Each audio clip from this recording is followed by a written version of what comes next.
Hey foodies, how you doing? I just made some barbecue ribs the other day.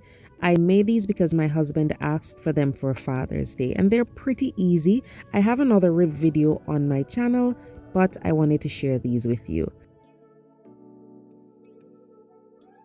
So these are back ribs and they've been seasoned for 24 hours, okay? And then what we're going to do, guys, is we're going to wrap these with the foil wrap and then we're going to put them into the oven, okay? Before you do that, take them out of the fridge for about 40 minutes, okay? When they're too cold, then they'll take longer to start cooking when you put them in the oven, right? So we're going to wrap these with the foil wrap, okay?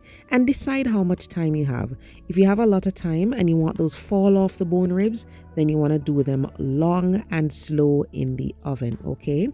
So usually I go for 300 degrees Fahrenheit for 3 hours, or 2.5 to 3 hours, or I will do 350 for just 2 hours, okay?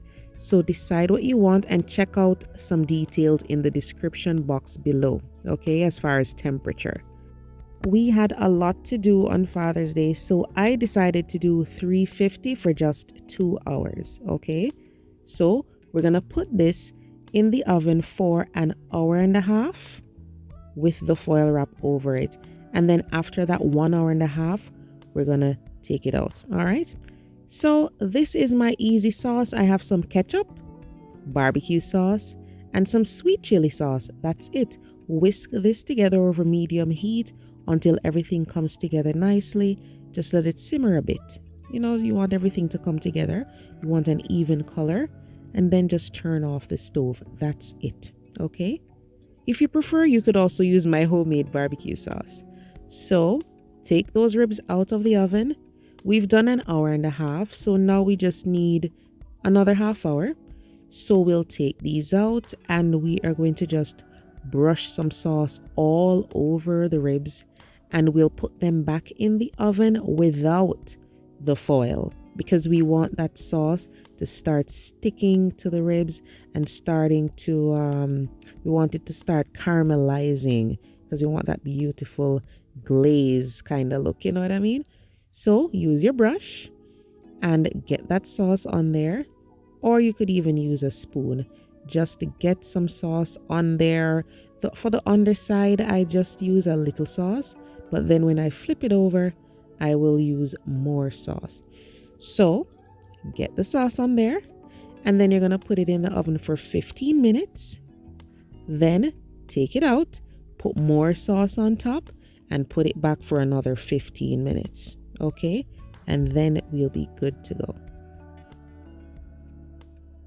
Now I know there's gonna be somebody saying, girl, I don't have one of those brushes, but listen, don't worry about it. Just grab your favorite spoon and spoon on the sauce. All right, remember the spoon is nice and smooth, so you just pour on the sauce and just use the spoon to spread it all over. You'll be just fine. All right.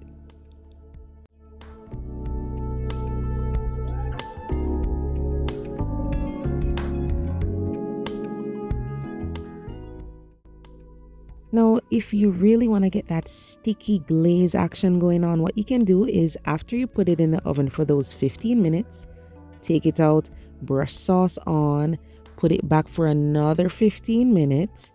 For the last 3 minutes or so, you can turn on the broiler, and then that's going to give you really nice caramelized bits. Look at that. It is gorgeous. So you won't just have the sauce laying on it. It will really stick to the ribs. And it is just gorgeous, guys. Look at this. Beautiful. And the combination of the sweet chili and the barbecue sauce, really amazing, guys. Now, something like this, I like to have with cornbread. My husband loves my buttermilk cornbread. He asked for that. I made it, and it's, of course, the perfect side dish for ribs. So this worked out and it was so delicious. I can't wait to hear what you guys think. So give it a try and let me know. I'll see you next time.